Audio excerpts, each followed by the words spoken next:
Hello, everybody. We are here for another episode of The Global Atheists, and we are trying to span the globe. We've done all right. We've got 3 different countries representing here. That's good. There's only 3 in the world, right? There's only 3 of them. Anyway, I am Secular Rarity, and I am joined by 2 absolutely wonderful people, Richard Gilliver and Flabbergasted Rob. What is up, you guys? Doing good. Yeah, very well. Thank you. Good. Looking forward to this. It will be fun because we don't really have any rules or guidelines. We're just kind of flying by the seat of our pants. I was told specifically Wes is not here, so suck it, Wes. We're doing what we want today.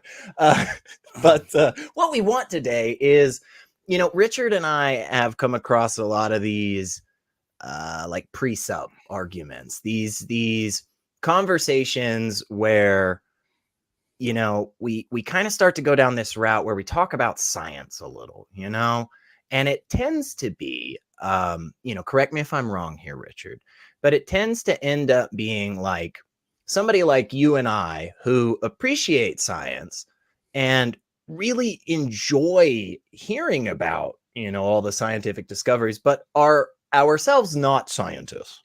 We are not somebody that is like studied very well in this, and the people who talk about this tend to be much less studied. Would you say that's fairly regular for you? Is that... Yeah, I think that's something that I come across quite a lot. I do have a layman's interest in a couple of scientific areas. One is cosmology and the other one is neuroscience. I'm not by any means an expert in either of them. I am just purely a layman.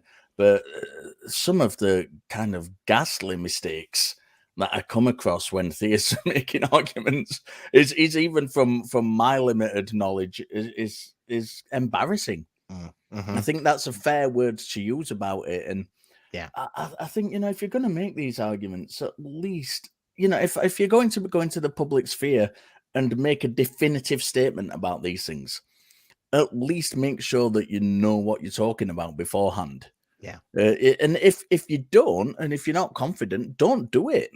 Go and do your research, people. Right. And by that, I don't mean watch a YouTube video, which I might get onto this subject in a bit as we get further down, because I come across so many, especially when we're talking about philosophy. When I have these philosophy conversations, and it's blatantly obvious that the person's watched a couple of YouTube videos of their favorite apologist, and they now think they're an expert in philosophy. And they are really frustrating. They're probably the most frustrating conversations to have. And I'm sure I can tell by your smile, SR, that you've come... Myself, and just to make this clear, myself and SR have had a few conversations about philosophy over the years. And I think last time we did a stream on my channel about one with a few friends, and that got almost to fisticuffs, and that was amongst friends. We were like stripping off and not getting the gloves on and everything.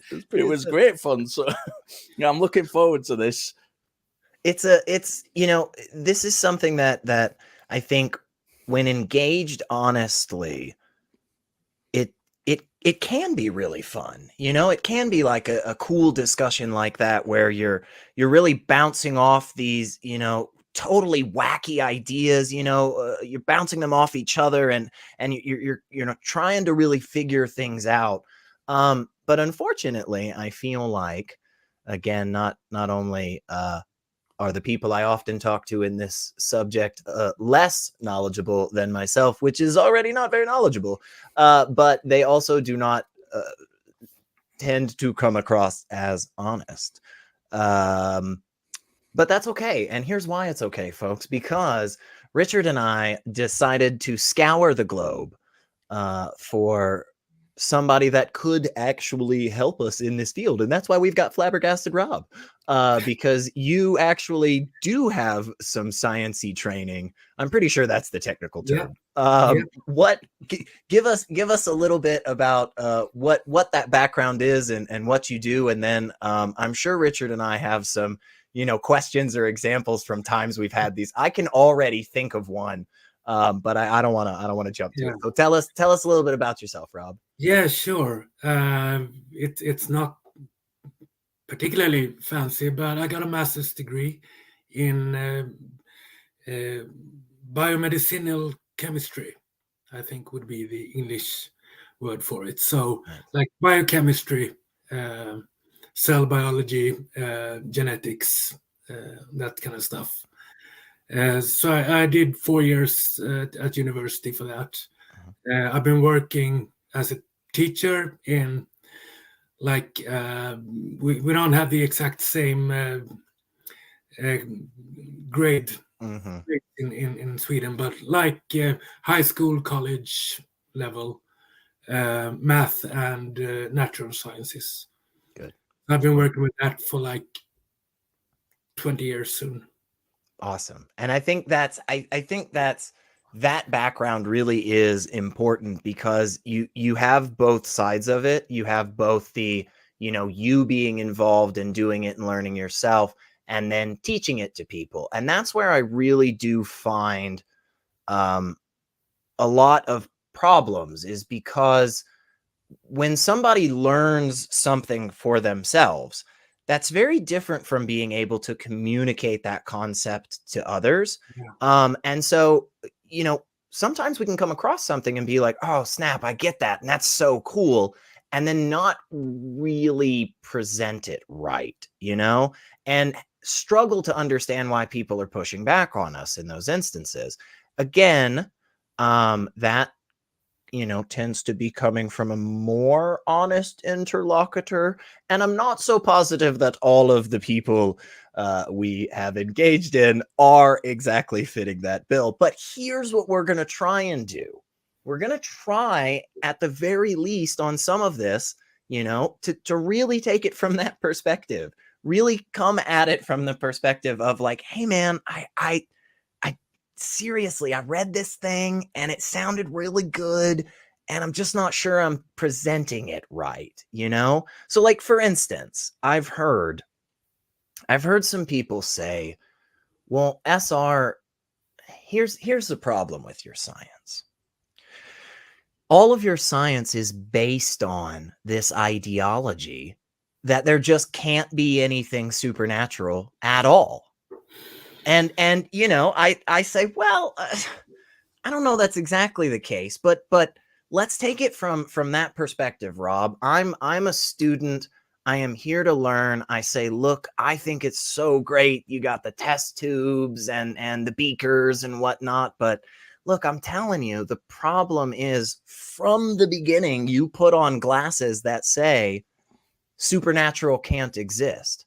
What do you do? What do you say to that, Rob? Well, as a teacher, I would weigh my words and may answer in various ways, depending on who you are, who asked me that. But for the most strict answer, I would say that that person is conflating philosophical materialism with methodological naturalism, where one is philosophical naturalism is saying there is nothing supernatural, there is only the natural. But science doesn't do that. Science just say, until you can demonstrate some way to show that something supernatural exists, we don't get to appeal to it. We can't say, oh, that was a ghost. Before we can say that, you need to give us some reason to believe that ghosts can exist. Yeah. And it could be that they exist. We don't deny that that might be the case, but we won't attribute anything to that until there's some reason to do that. So do you think that the distinction between philosophical materialism and methodological materialism, do you think that that gap is really big and important? Or do you think, at the end of the day, it's kind of the same thing? Like, where do you fall on that? Pragmatically, I think it's pretty much the same. But when you get into a discussion, I think the distinction becomes important. because I mean, I don't take into account that, oh, maybe it was a unicorn that threw dirt on my car, or a pixie. I generally say, no, I don't think those exist. But Yeah. when you get into these strict arguments, I can't say that I know they don't exist. I just say I have no reason to believe that they exist. Right. And it's the same with the God claims. Yeah, I think both myself and SR have come across this kind of statement from people when they insist that we are just totally against the supernatural. And I consider myself a methodological, even though I can't say it, naturalist. But I one thing I will always say, and I'm pretty sure, SR, you're in this same boat as well, is that you would accept a deductive proof, a philosophical proof for a god or a supernatural claim, where a sufficient one presented to you. And I think I'm in that boat as well. And I always try and correct this, because we always get this, or I feel I do a lot, get this leveled at me that I just discount it out of hand. And that's not the case. I think methodological naturalism is the best method we have. If you want to kind of, I don't know how deep into stuff we're going to get, but like Wes isn't here. We can do whatever. I think it's the best kind of method, if you want to call it a method, we have of determining what is likely true, what is consistent with reality. And I think that's one of the places we come from when we get these conversations, when we get, especially SR mentioned at the start, presups. We get these people wanting to start from have these battles of worldviews, and there's nothing wrong with the term worldview or having a worldview in a kind of professional philosophical conversation. I think in a lot of the arenas we're in, I try and stay away from it, because I think once you get into that, my view is grounded in God and your view is grounded in naturalism, you're already off to a bad start. And I think there's two ways of dealing with this. I think in general, when you're talking to a wide audience, what I try and do is I put forward this idea that we have a shared reality. And 99% of stuff we agree on within that reality, whether we're religious, theist, whatever we believe in, whether we don't believe in God, but we do believe in ghosts, 99% of the stuff we agree on. We're communicating over the internet now. We get in a car to drive places. We go to sleep. We eat. We fuck. We do all these things that human beings do. And most of us around the world would agree on those. And it's pretty easy to test whether that is consistent reality.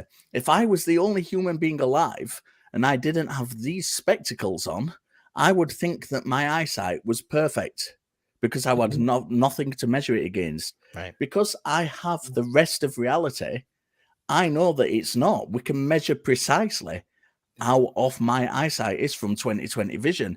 And that goes for the majority of things in reality. Yeah. We're happy to share that. And then if we get claims over and above that we don't agree on within that shared reality, I think that's what we need to start exploring. That's for a general view.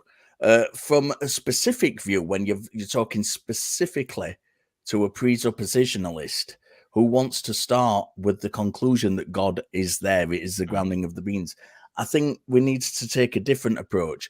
And that is to get them to take that starting point that they have and make it the conclusion of an argument, and then make the premises the step ladder as to how they got there. And I think that's really important to do as well. So I think when you're talking to presups, it's a different ball game.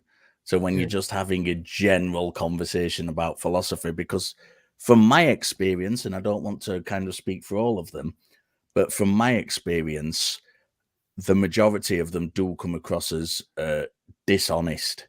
And I will let you know now that, and I'm not, this is straight from the heart, that in the kind of academic capacity, doing philosophy in an academic capacity, talking to my peers, some of whom are religious people, about philosophy, I have never met a presuppositionalist apologist in that sphere.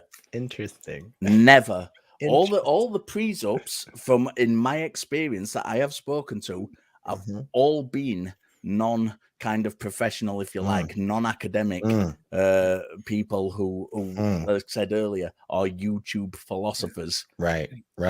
I'm not going to take that one piece of data and claim that therefore all presups are clearly non-academic, dishonest jackasses or something. I wouldn't make that claim because that would be obviously fallacious and problematic. But I do think both of you brought up a couple of really good points. And one aspect you mentioned, Rob, was like this kind of general comment of like I wouldn't walk up to my car, see dirt on it, and think a unicorn kicked up dirt on it, and I think that sometimes, and I say that stuff all the time. Like somebody will say something about like a ghost this or my house is haunted, and I'll just be like, ghosts aren't real, and I'll move on with my life, And I think that goes back to what you said about, the similarities between philosophical and methodological, in the sense that, pragmatically speaking, it is kind of understandable if somebody says like, well, they're basically the same. And it's like, well, yeah, because like in one scenario, you're saying from the beginning, these don't exist. And then in the other scenario, you're saying we don't just assume these two exist, and we currently haven't found any evidence, so they probably don't exist. It's like, yeah, it means that we're probably never going to pick ghosts as our answer, But to ask the question, is that a good way to come to truth, do you think? And I mean, just totally like personal thought here on this, Rob. Like, do you think methodological naturalism is actually a decent way to come to truth? Is it, why not keep ghosts in the equation, Rob? Why couldn't it have been the unicorn? Yeah. And I think that, because I was going to tack on what Richard was talking about earlier, that one important bit when talking to a believer or whatever is to try to show them that this idea that scientists are also arrogant and they think they have all the truth and everything. Just say, no, we don't have all the truth. Science isn't about truth. Science is about describing reality as best we can. Yeah. That may never reach perfection. That may never reach 100% certainty. But it's clearly the best thing we got. So if you have a different method, bring it on and we can discuss it. Yeah. But I'm not going to just take you at your word. So, I mean, and you can point to various times in history where science have been wrong, like the ether, phlogiston, all that stuff. So, I mean, it's pretty easy to show that no, science is not about always being right and always claiming to know what's true. It's a method, and we're working at it constantly. And I'm aware that the theists can then say, aha, you're not sure that you're right. Yeah. But then I just go, yeah. But we have this amount of evidence for it. You have a book says a thing. Yeah. That's this much evidence. It's still not comparable. Right. Yeah, So, I think it's interesting, just to tack on to what Rob was saying there, that I've just pulled some. I've recently written a paper on. Funnily enough, as we're talking about it, on philosophical, the science of philosophy, and I'm not going to kind of go into too much here, but there are. It's really important, considering what Rob's just said about science not always being right, that there are disputes in the philosophy of science on methodologies.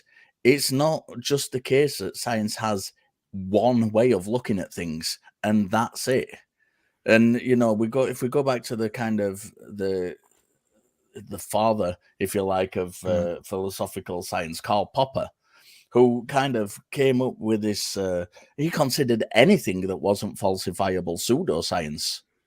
Yeah. And there's disputes to this day within the philosophy of science as to kind of how important that is.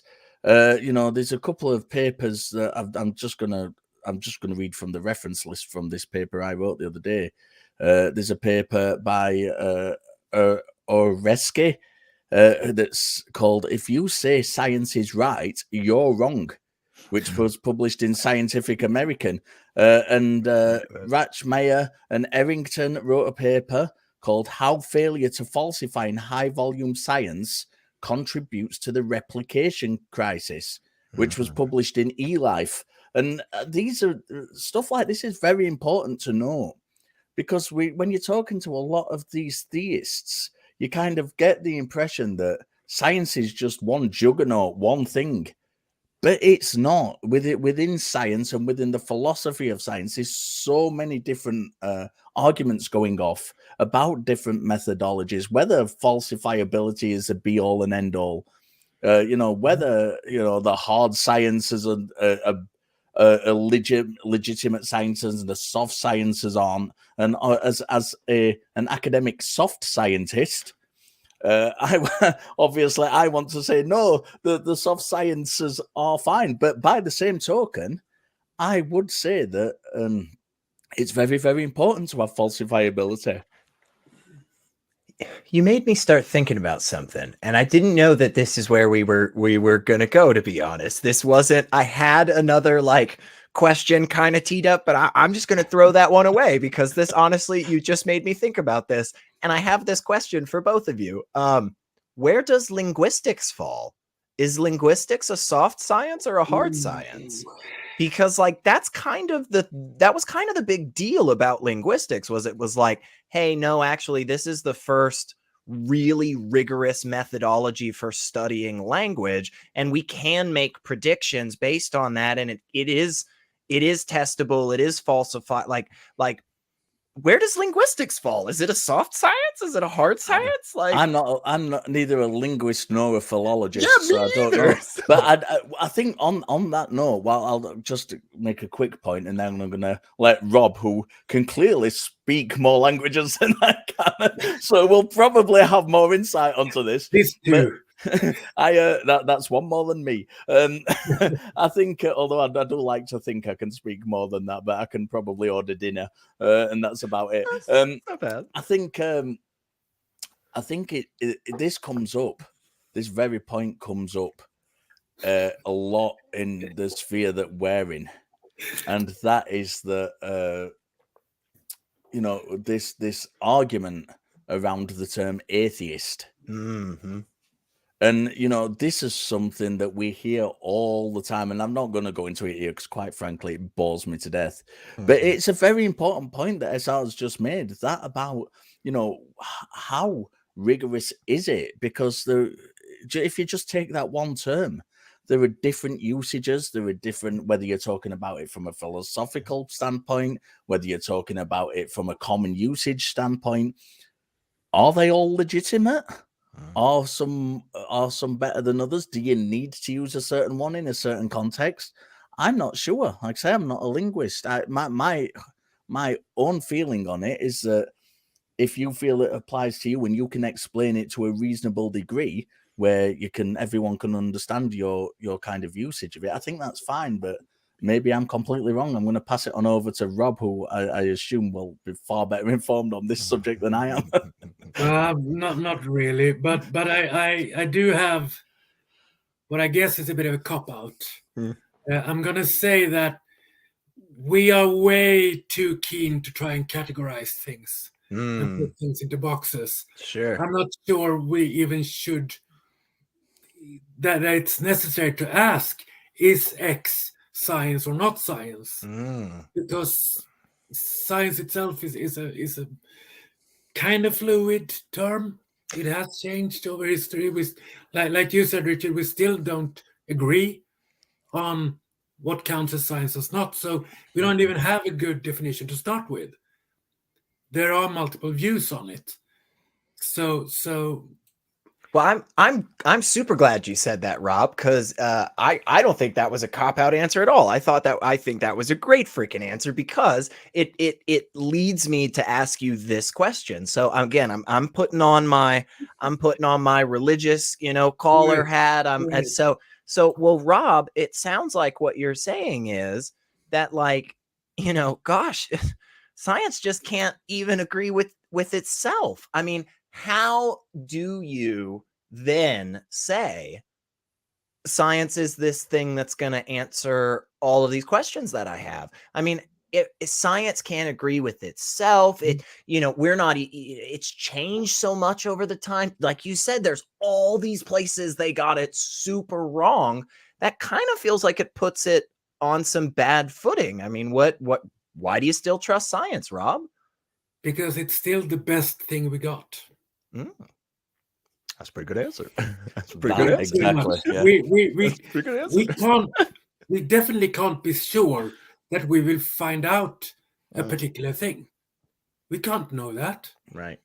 We can only try to figure it out by using the methods that so far has given us the best results. But it's not a guarantee.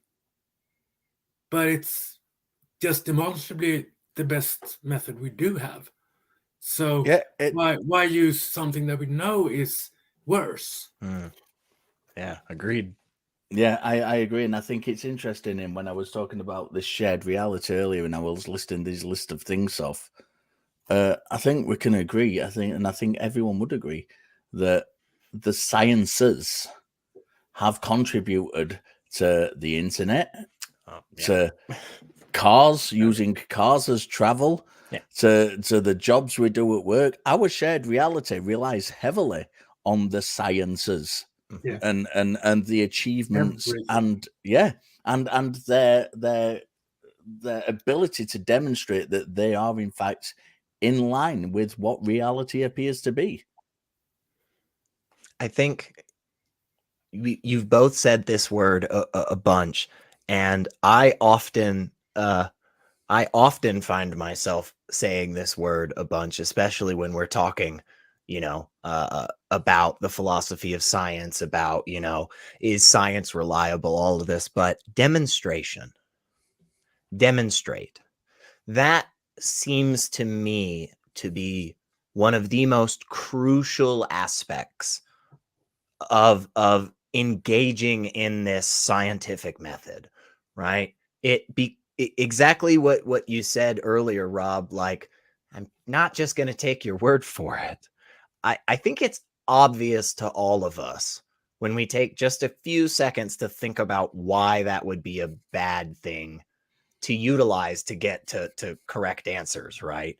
Like it very quickly falls apart, And so this concept of being able to demonstrate something really, really does seem to me one of the most crucial aspects. Again, if somebody comes up with a valid philosophical argument, it's like, I mean, structure wise, guys, I don't have anything to dispute. This is perfect, man. I mean, what am I gonna say? The issue is, I find that their premises often don't have a demonstration to the truth of them.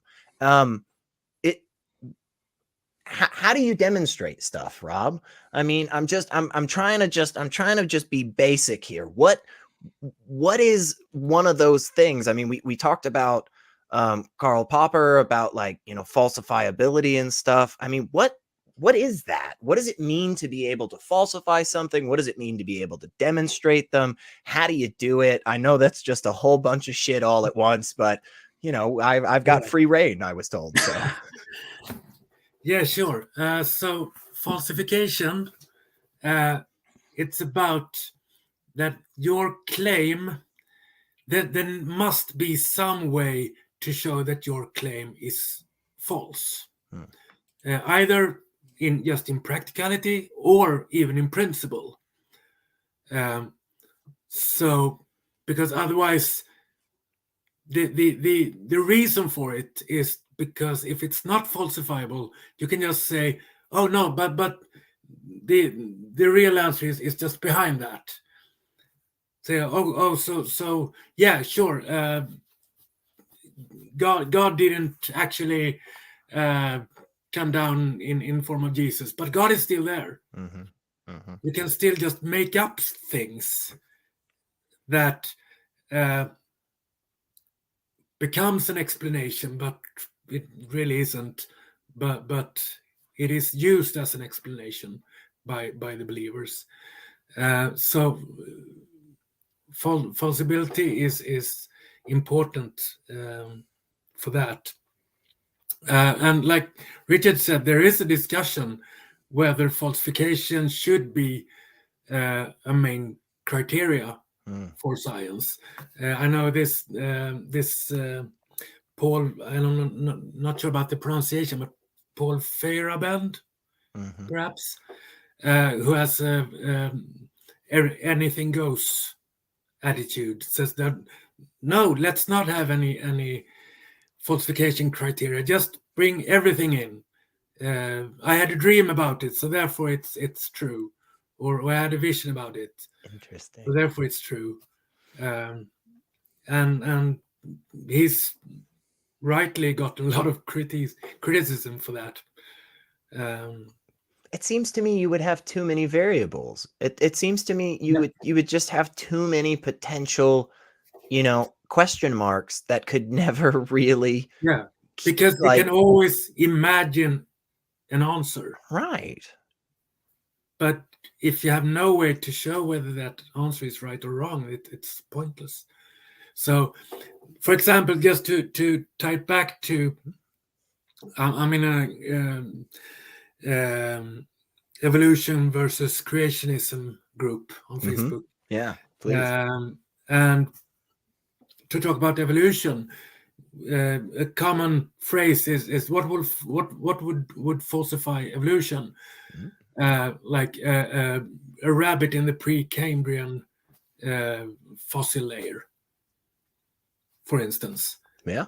Because that would show, if you could show that this fossil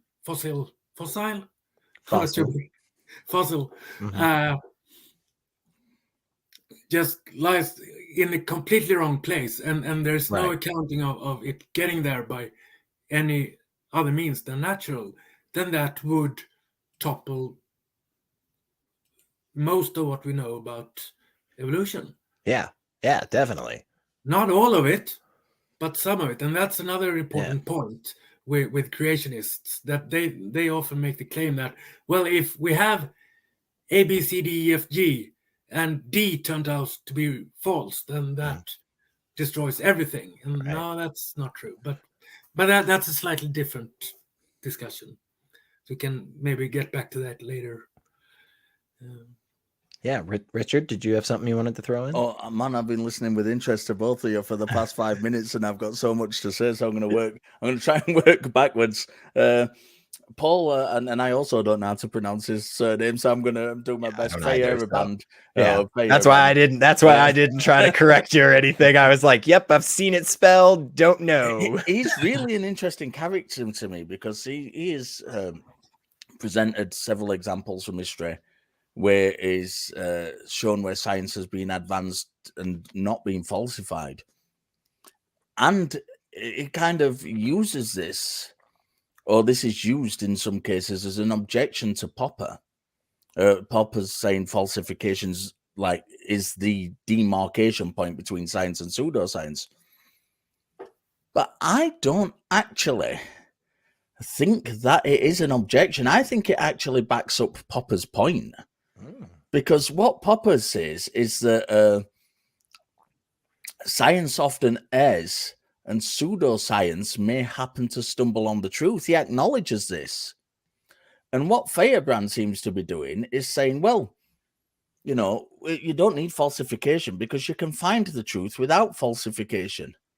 Well, Popper's not disputing that. The point Popper's making is that it's accidentally stumbling on the truth, not that it's rigorously tested and rigorously shown. It's a stumbling on the truth, and Popper has no objection that things stumble on the truth. Sure. Yeah. What he's saying is that if we want to find the truth via rigorous method, then we've got to use falsification to do that. Yeah. So I don't really consider Firebrand as which I'm just going to say it like that, regardless of how it's spelled. And if he's he probably doesn't watch, so yeah, it can write in if he's got any problems with how I'm pronouncing his name, and I'll apologize. I don't consider that a suitable objection to Popper personally. No. Going back to what SR was saying a while ago. And I apologize if you can hear me chewing on this sweet, by the way. I've got a bad throat, so I've got some throat sweets. So I have there's a really good quote from a guy called David Zarevsky. I'm really doing it with the surnames today. Zarevsky. David Zarevsky is professor of argumentation and debate and professor of communication studies at Northwestern University. And he uses the example regarding, you can have a good, a true kind of form of an argument, but that doesn't necessarily mean that the argument's true. So you can have a formal logical reasoning, which is perfect in form, but is still counterfactual. And the kind of example he uses is that of the moon being made of green cheese. And he states, he lays his argument out like this: all heavenly bodies are made of green cheese. The moon is a heavenly body, therefore it is made of green cheese. Yeah. Which is absolutely good deductive reasoning, even though it's counterfactual. Right. And I think this shows where kind of the scientific methodology comes in so importantly, because how do we test whether that argument is factual or not? That is through the scientific methods. That is through finding out what the moon is actually made of. And the way we do that is empirically through science. And through all those methods we have of doing that. So I have this love-hate relationship with logical arguments because I will accept them. But it seems to me in almost every case, you need to jump back to the empirical to demonstrate that they're true. And this happens in like the cosmological arguments as well. And even theists do this in the cosmological arguments. William Lane Craig will point to the fact that the universe started at the Big Bang as evidence that he's saying it's using the empirical to demonstrate that the philosophical is correct. So it's a really interesting kind of proposition for me, and I could go really deep into that, but I'm going to shut up now because I've talked for ages. No, always great stuff. But I think you're completely right, and that's why I've begun saying, when I talk about arguments, I try to always say arguments, evidence-based arguments, to include the empirical part, because you can make a valid argument in structure just by thinking about it, but that doesn't make it sound. You have to actually show that the premises are true and are factual. So there must be some sort of empirical evidence for it. Yeah, I heard I was reading recently, and I can't remember who said it. I don't know if it was Hume or Popper or someone along those lines who said that, and this really struck me. They said that deductive reasoning is pure reasoning. Deductive logic is pure reasoning. It's pure logic, and we are all, that comes before anything else. That's kind of a priori.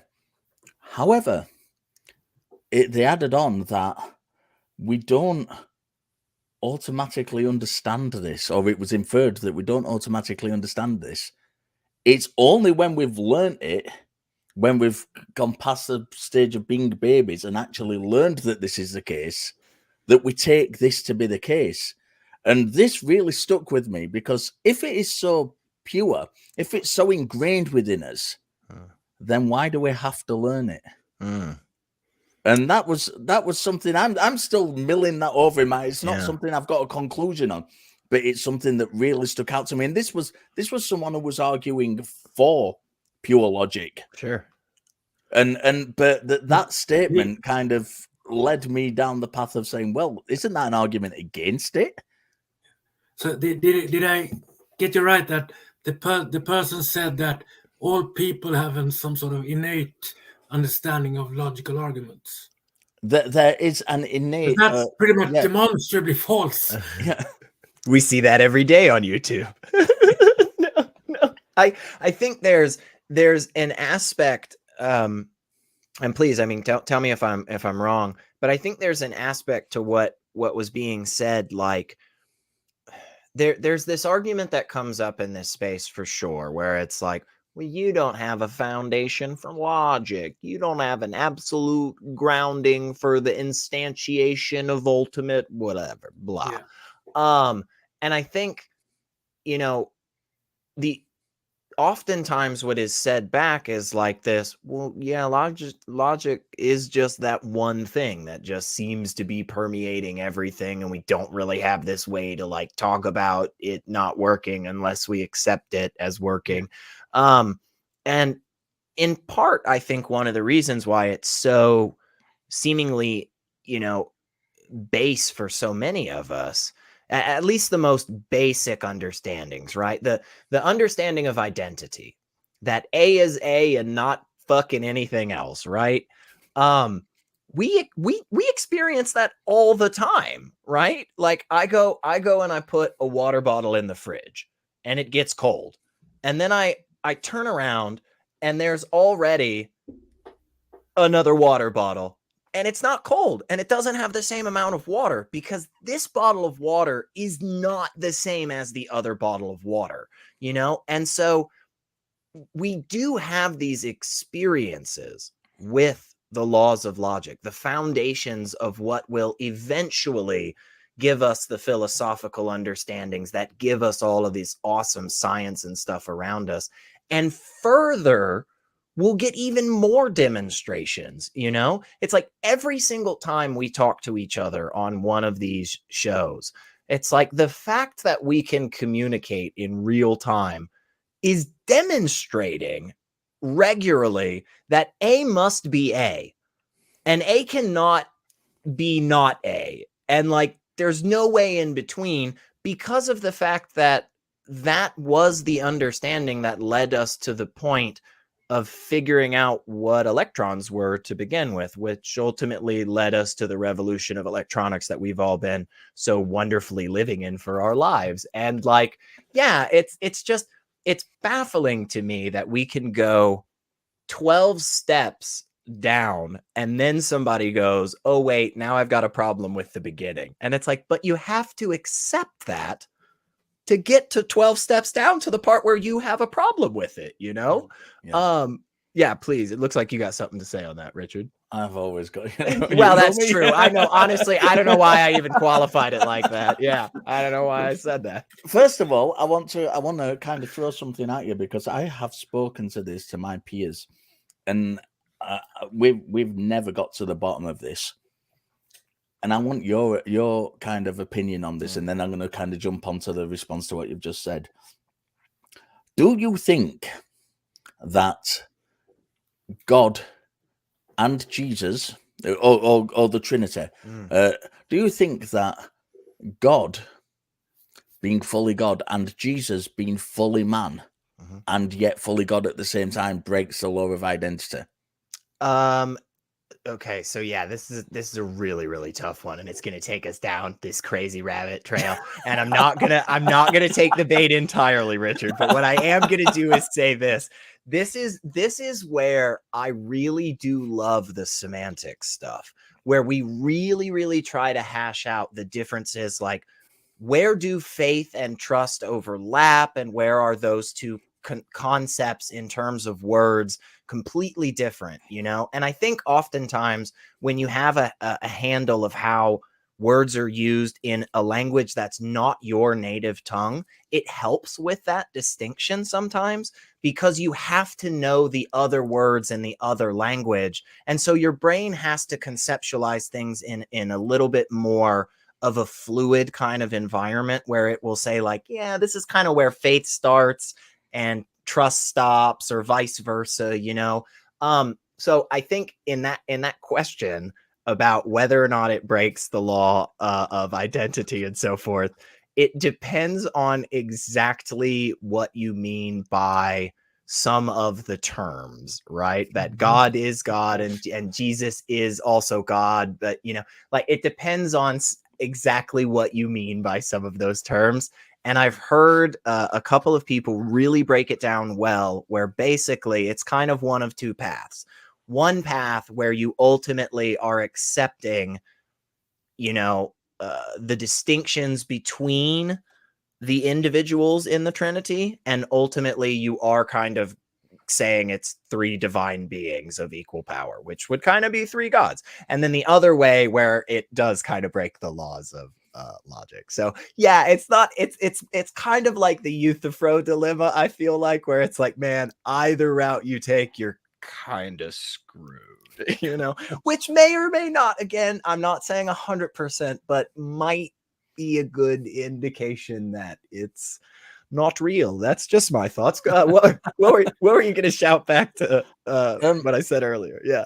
Okay, so going back to this idea of kind of a priori things, a priori knowledge that we all have. One of the things I get thrown at me quite a lot from theists, and not necessarily pre-subs, but you know, many theists, and I'm sure you'll get this as well, is, well, how do you justify you know, your existence? And I think that's a weird argument for them to throw at us, because I think this is something that we are stuck in together. That, you know, us and theists are stuck in together. This idea that, because I assume that I exist, and there's a really good paper, which I disagree with, by the way, for the most part, from the philosophy of mind.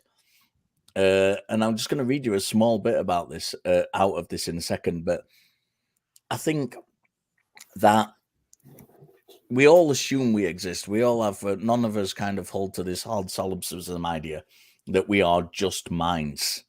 And I think that, again, everybody has to be using a circular argument for this. I acknowledge that I use a circular argument for this justification, because I use the fact that what I think is reality to evidence that I'm not just a mind, because it appears that I do exist. Now, that is circular.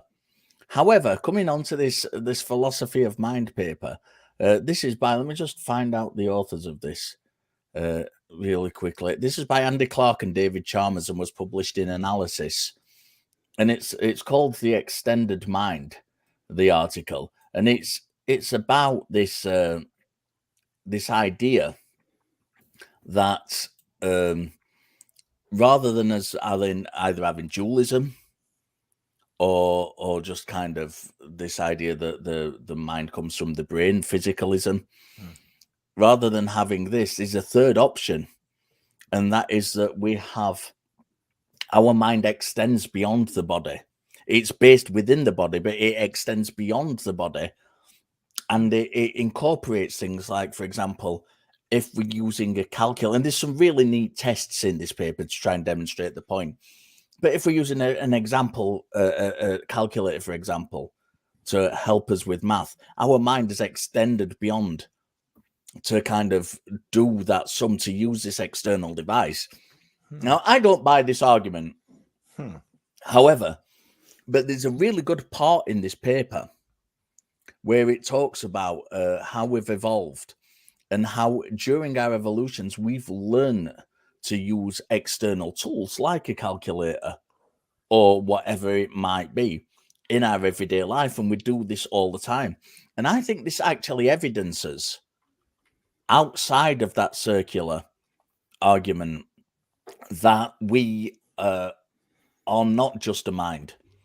Because if we were just a mind, I don't think we would develop these tools to use outside of the physical. And I think that's again, that's something I've only heard recently, and it's something I've been chewing over. So although this paper I don't agree with, is that one little part of it, which I find really, really interesting when it comes to hard solipsism. It just stuck with you. Yeah, go ahead, Rob, please. I was just going to say, but with solipsism, it seems that we're coming back to, is solipsism even falsifiable? Yeah. I'm not sure it is. Yeah, because it could always be another mind. We can do whatever test we want. You can always find an explanation as to why we don't That's a good point. Experience A or B. So I'm not sure it's falsifiable. That's a good point. I like that. And it does it have does to be falsifiable, though. Can we just? Well, I mean, yeah. Well, hang on. We're not gonna. Well, because this is something that has been. I've definitely said this, and I'm just gonna put myself out there. I'm gonna be a little bit vulnerable, and I'm gonna say, you know what? I'm not 100% that this criteria that I've laid out is actually as important. And I want to be challenged a little. I want to know, like, if this is wrong, Rob, I mean, come at me, bro. But seriously. So I often talk about predictive power. I often talk about the ability to take whatever information we're mulling over, whatever information we've got in front of us and we're arguing over, and say, okay, what does that tell us about tomorrow? Or what does that tell us about the next time we throw the ball, And it seems to me that if we get it right more often than not, that's a good thing. And I go listen to these really smart people talking about the fact that, predictability is one of the staples of science. It's a really important thing. But I mean, is it really, Rob? Is it important that we are able to predict things about the future? And if we can't do that, does it undermine those claims and stuff? Like, tell me about predictability, I guess. Another big, just massive topic. I know I'm throwing it on you. It's all Wes's fault. Yeah, I don't even know, Wes.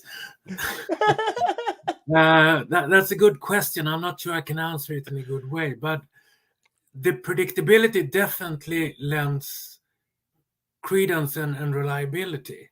Because while it's, as I said before, it's not a guarantee, it still speaks to the continuity, the coherence of reality. There's I think there's, if it's called coherentism, I think that in philosophy that discusses this. So I definitely think that being able to predict things definitely lends credence to a model. If you can't predict it, if you can't make predictions, does it detract from it? That's a tougher one. Yeah. Because, like you said, you could be right, but I think you have to separate whether something is right or isn't right, and whether you are justified in believing that something is right. It's a very interesting distinction. Yeah, could you flesh that out a bit more for us? I really like that. Maybe. So like I've heard people on YouTube and other places say that, like, say 10,000 years ago. If you go outside and you look at the horizon, the world looks flat. You see the sun go up, you see the moon move around. Yep. It's fairly reasonable to say, yeah, the earth looks flat. The sun maybe just goes around the earth. So with that, because you could, I guess, sort of make predictions that, yeah, the sun will come out the same place tomorrow. But the thing is that I wonder if, and I mean, the early agrarian societies, they did make predictions where the sun would come up on a specific date. They built Stonehenge, for one thing, and various other graves that shows that they knew something about where the sun would come up. They didn't know that the earth orbited the sun. They probably thought that the sun orbited the earth, but they were still able to make correct predictions in that particular manner, in that particular issue. So I'm not sure I answered your question, and I'm not. I think you did. I feel pretty satisfied, and what's kind of coming back up in my mind as you're answering like that is, it feels almost as if we're back to the concept of a demonstration again, because if we have this idea, if we have this thought in our head about, hey, this is if I go to my fridge right now and I look, I'm going to find a rotisserie chicken, and if we go to the fridge and we don't find that, that seems to be a demonstration that, hey, maybe that thing that we thought wasn't so great. And I think you showed there that even if the overall conclusion we still may have flaws with, we still may not be correct, then that doesn't necessarily invalidate everything. Because, for instance, you mentioned a lot of the various ancient cultures that were able to accurately predict all kinds of, astrological events, right? Like all kinds of astronomical. I'm so sorry. Yes, I know. I always say those two wrong. I always say them wrong. And I feel like that's the reason they called it that. Because you're a Libra. Right. That's because, yes, thank you. God damn, that's beautiful. But yes, they predicted, these solar eclipses hundreds of years beforehand and so forth. And you're right. They had a wrong conclusion in totality when it came to maybe the position of Earth in the universe, or what was really happening with gravity and all that. But just because we discovered more still didn't invalidate the predictions and the conclusions and the demonstrations that they had made. And I really do. I think that's a really important point about science. Yeah. And I mean, they did use empirical observations. Absolutely. Again, it comes back to the experiments and the empiricism. They didn't just think, I think the sun will come up like 2 stones further to the right next year or next week or something like that. They actually measured and kept tabs on it. So, yeah, the overall conclusion was wrong, but they still used good science. Mm-hmm.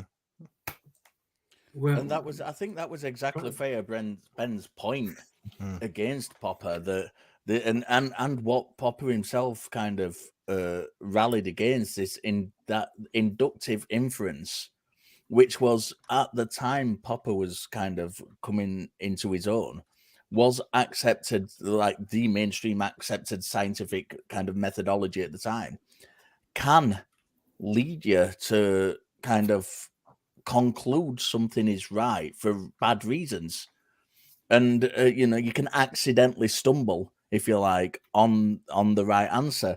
And Popper was really taken. I can't remember the exact example that he referenced, but Popper was really taken in one of his writings by Einstein, who went out to, I think it was something to do with an eclipse, and he literally went out to observe the eclipse to falsify his own theory. And this was had a massive impact on Popper, this idea that he was willing to, and this is one of the kind of areas of Popper's writings where he really stresses that the riskiness of developing a theory and then trying to disprove it is such a good method because it's so risky. Coming out and coming up with ideas and saying, look, my ideas might be completely wrong. It was something that wasn't done in science at the time. Yeah. And this is why I was so taken with kind of this thing that Einstein did, falsifying his own claim. And rather than just using inductive inference, which was what was kind of mainstream science, and that was literally Popper's demarcation line between science and pseudoscience. That you can accidentally stumble on the truth by using pseudoscience. And, you can stumble on the truth in astrology, to use, and that was one of the things Popper used as an example. Astrology was one of the things he used as an example that you might say in astrology that something is going to happen in your life, and it happened. But that is not to say that methodology led to that. Yeah. It's one of these things, we have this post hoc ergo propter hoc that we like to use, or I like to use a lot. After this, therefore, because of this, correlation isn't causation. And that's exactly what that's referring to. Yeah. That if you're just using inductive inference, you can stumble on a right answer, but it doesn't necessarily follow from the premises you've given. Yeah. And to tack on to that, because I often get the argument that theists bring up, well, all of these scientists, they were Christian or whatever. Yeah. And that's pretty much a similar case, because they can find the right conclusion, but that it's not because of any God methodology. So it's irrelevant whether they are believers or not. Yeah, I didn't use any God method to. I have called out an astrophysicist on this, an apologist who's also an astrophysicist on this several times. Called, I believe she's called Sarah Silviander or something along those lines. Really good astrophysicist in her professional work. And she has maintained several times that scientists, she's used, scientists believe in God as an example of that being, some kind of evidence that God is therefore true because scientists believe in them. And I have called her out on this, and I have specifically asked her several times where in her scientific work she has demonstrated God exists. Because there is a marked difference between a scientist believing that God exists and them showing that God exists in their work. Yeah. They are two entirely separate things. And it's one thing, as Rob says, that is a lot of theists conflate a lot of the time. Yeah, absolutely. And they miss several other things as well. I mean, they miss the fact that for most of the history, everyone was religious. It wasn't a choice. Yeah. So yeah. I mean, you're playing with a stacked deck. Like you just got dealt all aces, and it's like, yeah, but we're only playing with aces. Aces. Yeah. That's one part of it. The other part is the statistics when when they survey scientists and their beliefs today. Yeah, very interesting. And we see that the the percentage of believers in natural sciences is generally lower than in the general public. Yeah. And when it comes to biology and I think it's physics or cosmology, almost zero. They are minimal. Yeah.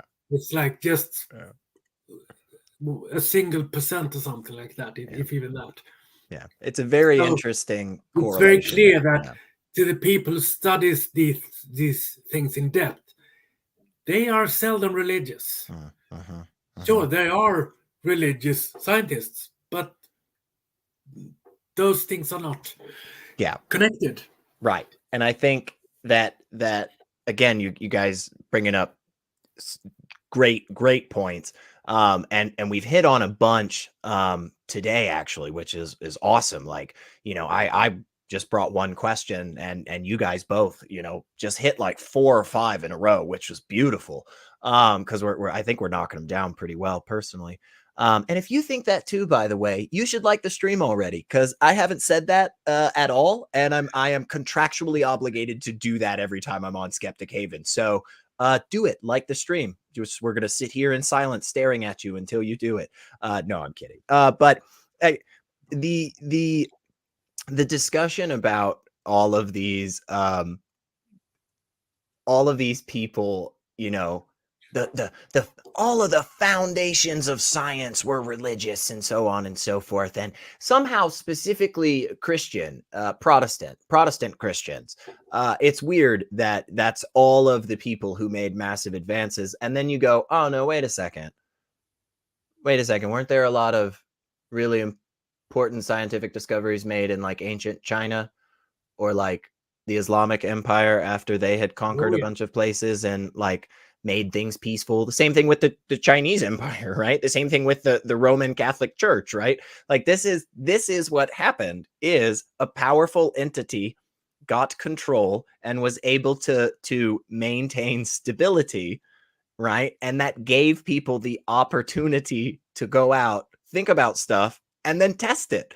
And that's why we were able to bring all of these fantastic understandings of the world through these environments that were largely religious. But again, you're absolutely right, Rob. Like, go back just 100 years and the amount of people that are openly professing their non-belief is really low. And that's just 100 years ago.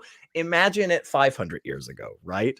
But Richard, did you have something else you wanted to throw in before I go to this kind of last major focus? Yeah, I want to throw something in. I don't know whether Please. I don't really want to spend too much time on it, but I think it's important considering we're talking about, or we have talked about, the kind of different scientific methodologies and that not everybody agrees with each other. And I want to ask you both what you think about these kind of.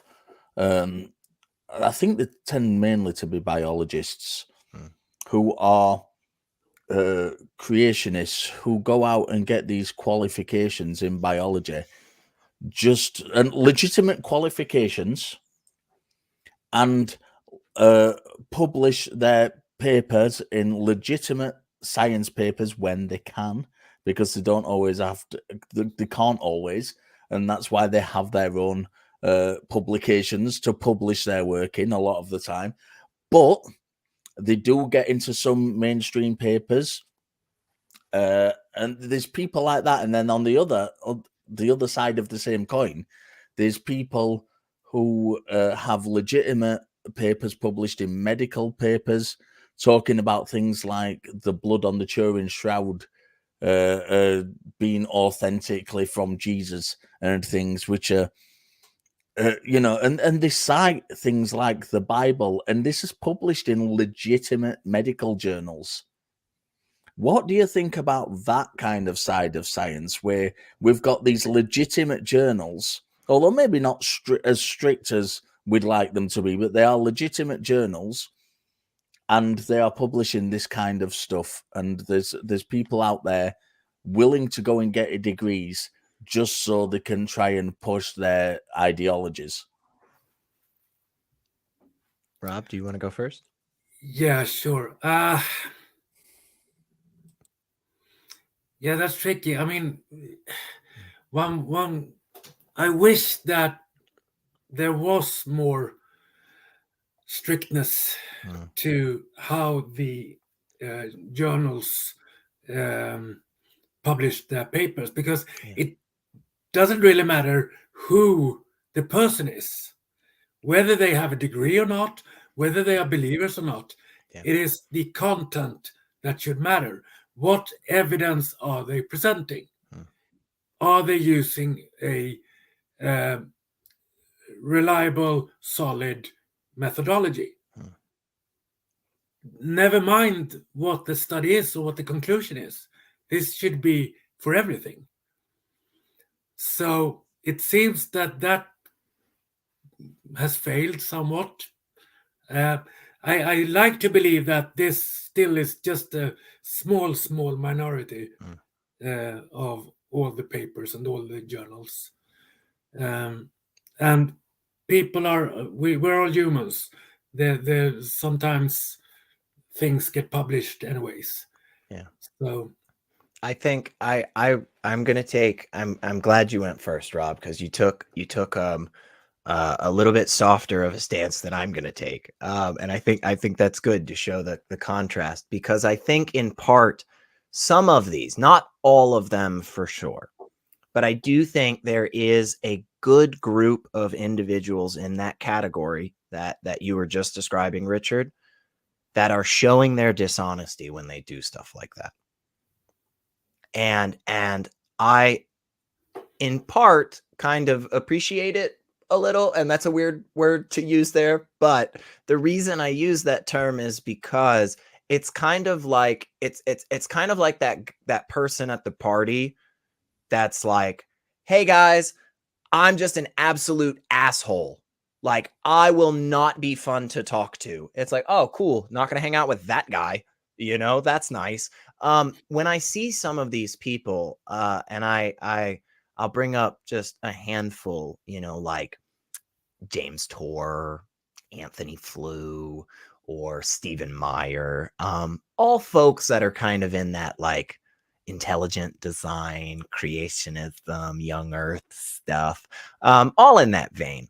All of those people have, like, you know, academic credentials of kinds, and all of those people have technically you know, published papers about, you know, things that have passed the rigor.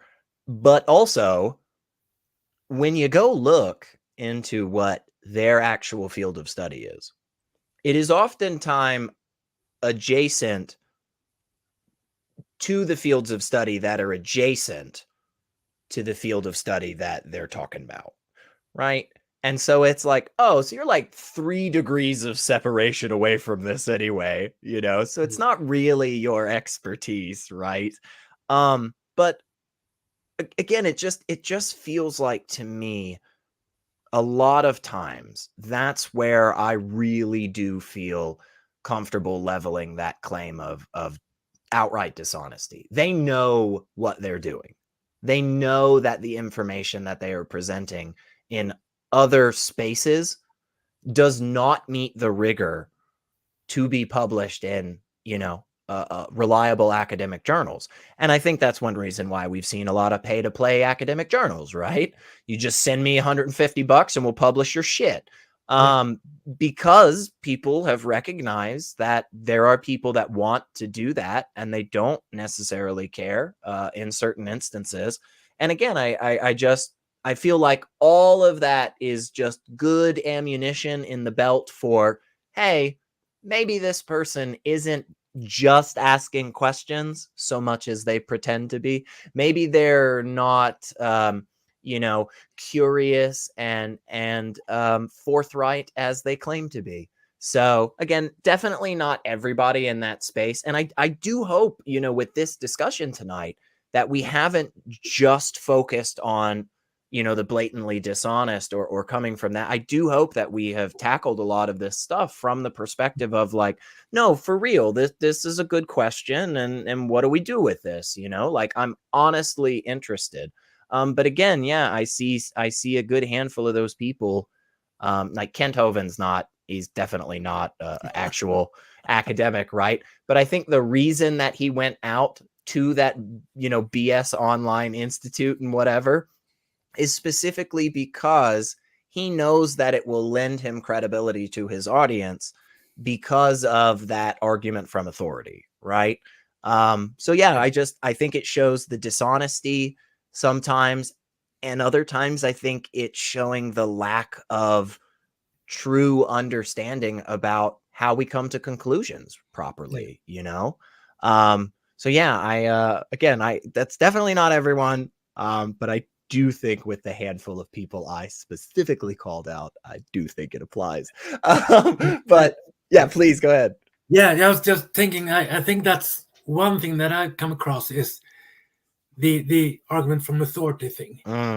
That theists love to point at the people who write or believe X. And they accuse atheists, right, or evolutionists. Yeah, that's what we are. A bullshit term to like worship Dawkins and Darwin, and we really don't. We just care about the actual evidence, right? The science. It doesn't matter who says it. And in the fairness of balance, so I've seen plenty of atheists also engage in these arguments. I mean, sure. The amount of times I've seen theists say, Einstein or Darwin, well, they were religious, and the atheists pushing back and saying, well, no, they weren't. No, they weren't. They didn't believe in God, and it doesn't fucking matter whether they believed in God or not. It's irrelevant. Stop pushing back on that stupid point. Right. It doesn't matter. Right. It's the work that's important, not their personal opinion. I don't care if Albert Einstein was the most religious person in the world. Right. If he's not showing it in his work, it doesn't matter. Yeah, it has nothing to. Nowhere in E = MC squared does God appear, and that is what is important. Yeah, and I agree. Yeah. So yeah, please. Absolutely. We need to get better within the atheist/skeptic community as well, because a lot of us are using really bad arguments, are not handling questions properly.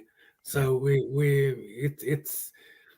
I mean, I'm in a Swedish group about atheism and religion, and I've actually blocked most of the religious people in it because they were too weird. So I'm mainly just getting in discussions with other atheists and trying to say, no, that argument isn't a good one. Please don't put it like that. Yeah. No, you're actually wrong in this part. So.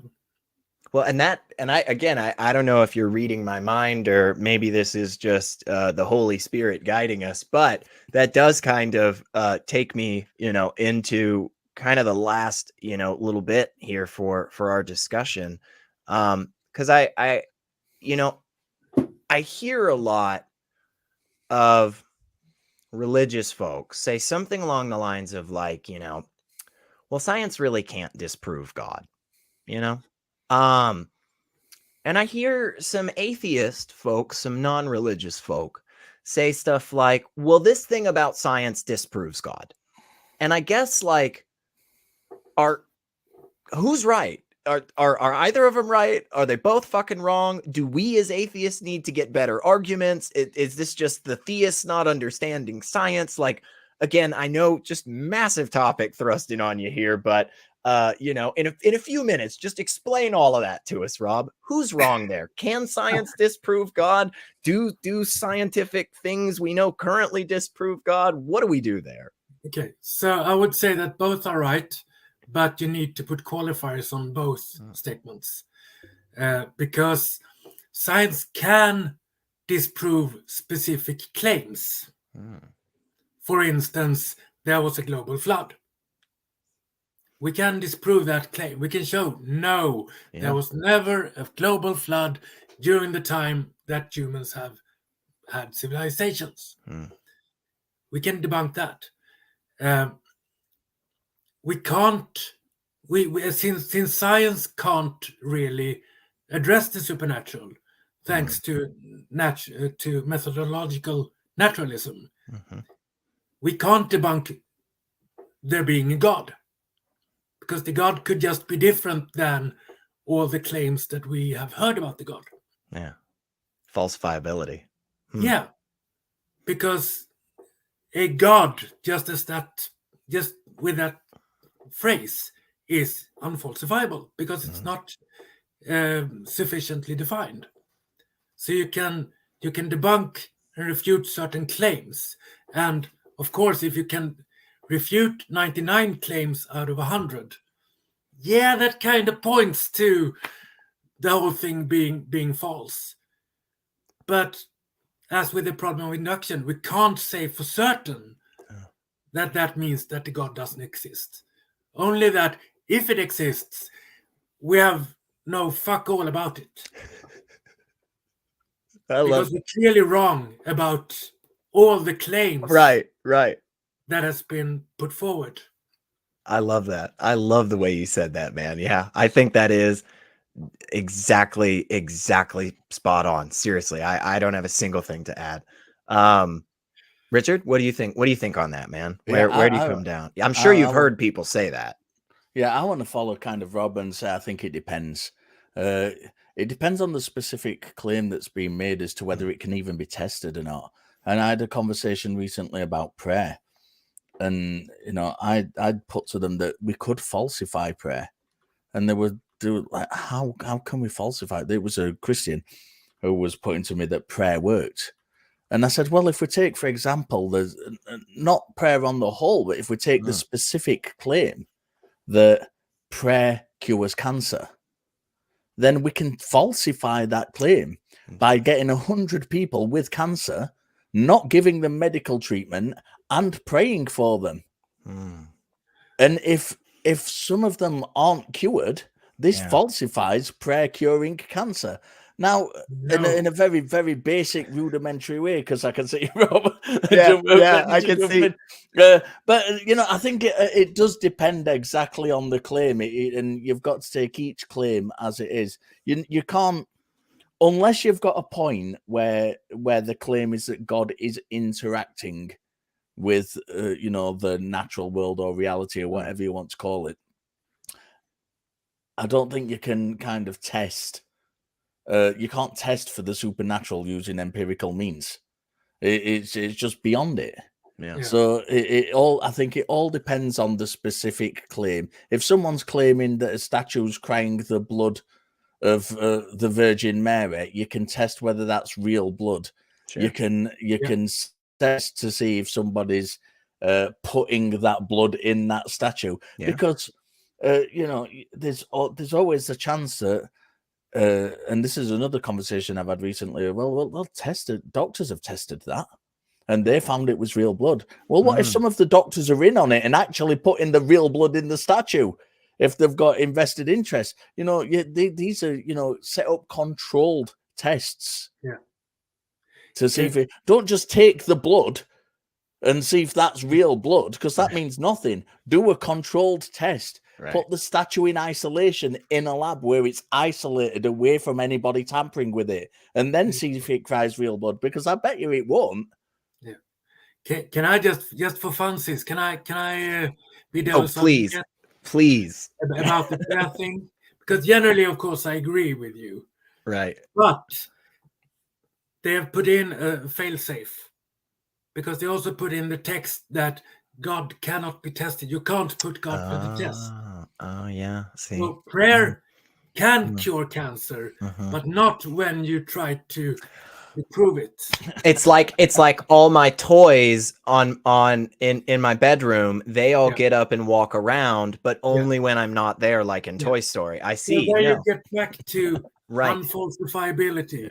You can always find an explanation that shows why your particular thing is not correct. Yeah, and I think if you're looking for loopholes, that shows more about you than anything else. Absolutely. It comes back to what Sal said earlier about some of these people might not be entirely honest. Yeah. And absolutely. I really think we have hit a lot of great points, honestly. And again, like just mentioning, folks, we were just flying by the seat of our pants, had no direction whatsoever. And I really do. I think we got a lot of topics in here and really did a good job of explaining why it is, at the very least, that the three of us come to these conclusions. And I also think we did a good job of highlighting the fact that we're not saying that these are necessarily the end all be all conclusions. There are many people out there that have good objections, and there are many people out there who say maybe we need to be looking at it this way. I think, we just all kind of stand on this side of saying currently this seems to be the best way.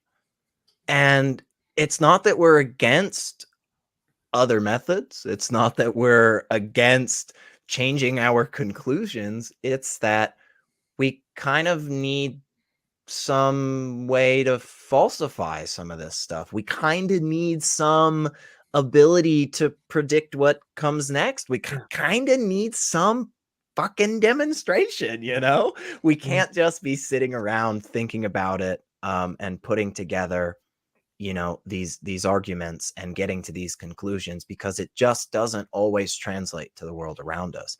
And that's what matters at the end of the day, because if we don't know what actually makes an impact on our lives and the lives of others, how do we do anything? How do we make the world a better place? And I think that's what a good bit of us are going for in this discussion. So before I totally wrap us up and thank all of our wonderful patrons and all of our wonderful viewers and tell you all the great places that you can find more Skeptic Haven content, let me get some final thoughts from both of you. Richard, first, as always, tell people where they can find you and stuff. And just give me your final thoughts on, science as a whole, philosophy, religion, just all that jazz. Yeah, I love philosophy, and I think I've mentioned it already during this show that I see a marked difference in the conversations I have with my academic peers in philosophy and these conversations I have with the YouTube philosophers, and that's no disrespect to the people who who aren't academically trained, because there are some really good people. Fucking J-Mike is brilliant. It's one of the greatest, YouTube philosophers out there, if you're going to use it in a non-derogatory way. Mm-hmm. It's brilliant, and I have some great conversations. I've had some great conversations with J-Mike over the years, and I think that me and J-Mike agree with a lot of stuff, although we phrase it in slightly different ways. I think we tend to agree with things most of the time. There were some really good YouTube philosophers out there, so I'm not trying to use it in a derogatory manner. I just notice a difference in the conversations that I have with, for example, a Christian peer on the academic level and a Christian who is trying to argue with me that a God exists. I notice, and it tends to be one of, and I think I've got to say them being more dishonest, because it does come across like that. It really, really does. Whereas when I'm talking with my peers, and they will say, yeah, I'll go away and think about that. That's a good point. Where if you've got a call-in show, they tend to say, no, that's wrong. You're wrong. I'm right. And that is a marked, and it's a very black and white example. Yeah. But it is a real difference. I notice a lot. I really, really do. Regarding science, I consider the scientific methods that we have to be the best methods that we have of ascertaining what is likely true in the world around us, and what works, what is consistent with reality. And I personally can't see that changing anytime soon. It gets things wrong, but that's not a bad thing, people. That's a good thing, because from that we learn. And the best thing about science is it is self-correcting. when there are frauds, which there are sometimes within science, when there are mistakes, it is science on every occasion which corrects them. It's not some kind of somebody who believes in Abu Jaga, the god from the mountains of Zimbabwe. I don't know if that's an actual god. I've just You just made it up. Really, Okay, well. really racist comment, which I apologize for. If we start seeing a cult, develop, we know who to blame. But yeah, so yeah, that's my view on that. Where you can find me is the Talk Heathen.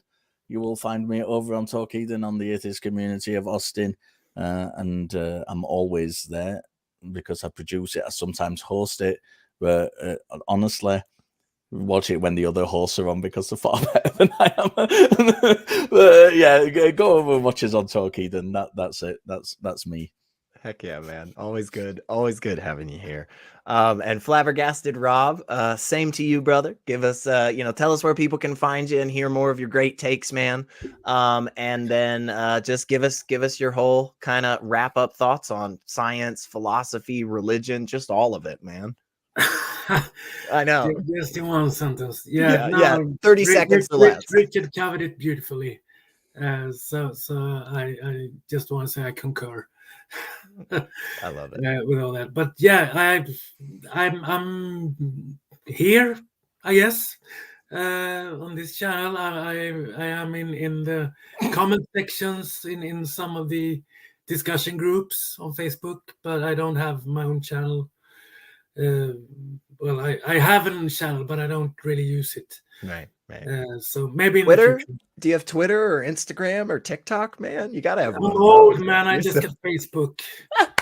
That's okay. I get it. I get told by so many of my friends, they're like, dude, you're way too old. You like, you're too young to be using Facebook. And I'm like, no, I'm not. Like, it seems like a reliable way to contact people. It doesn't matter. I'm not taking a side on the socials, but I definitely want to say this.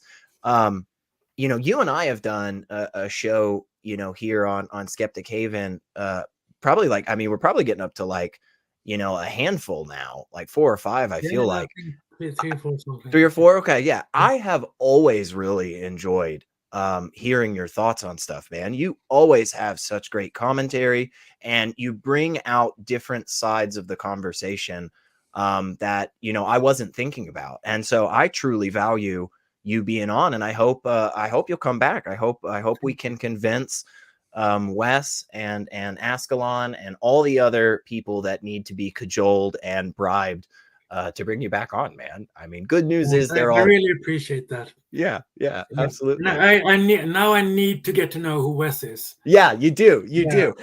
Good news is he's a cheap bribe. It's like $4 or $5, so it's easy. But we absolutely cannot go without saying a couple of things to you wonderful viewers. Like, first off, thanks for hanging out with us, whether you're seeing this when we premiere or whether you're seeing it on the replay. We always really appreciate and value the community here, and that's one of the big things that we are focused on here at Skeptic Haven. And to help facilitate that, we have all kinds of freaking shows. So maybe you're not interested in seeing 3 super charismatic, intelligent guys from around the world talk about science and philosophy. Maybe that's okay. That's fine, because we've actually got Secular Soapbox on Tuesdays. We've got The Sunny Spot on Thursdays. Global Atheists and Women Atheists Unload are on Saturdays. And then Let's Talk is on Sundays. So we've got a show almost every day of the week for you. Again, if you, for whatever reason, don't enjoy seeing a bunch of hunky dudes talk about science, I mean, I don't know why you would feel that way, but whatever, that's fine. That's whatever. But thank you again to y'all watching. Like, subscribe, ring the bell, go follow us on all this stuff. But I have to let you know your place just a little bit, because you are not as important as the names that I'm about to read, because those are our patrons. And yes, you should feel just a little bit bad, because you are not an amazing patron like these people, like Eric Ozols, Rion, Deneen Murphy, Dan D, Michael Wiseman, Cindy Plaza, Sonny Shell, Aaron Coalson, Phil Calderone, Amanda McLeod, and Logan Fisher, all of you can proudly hold your heads up high knowing that, yes, you are just a little bit better than some people in our eyes. So we do play favorites, and I'm going to be honest, I'm not shy about it. So anyway, before they never let me back on again, I will wrap all this up and just once again say, Rob, Richard, thank you so much for coming and chatting about this. I thought it was super duper fun, and I will now finally let you guys go to sleep. See y'all next time. Hang out with us. Go be atheists, whatever country you're from.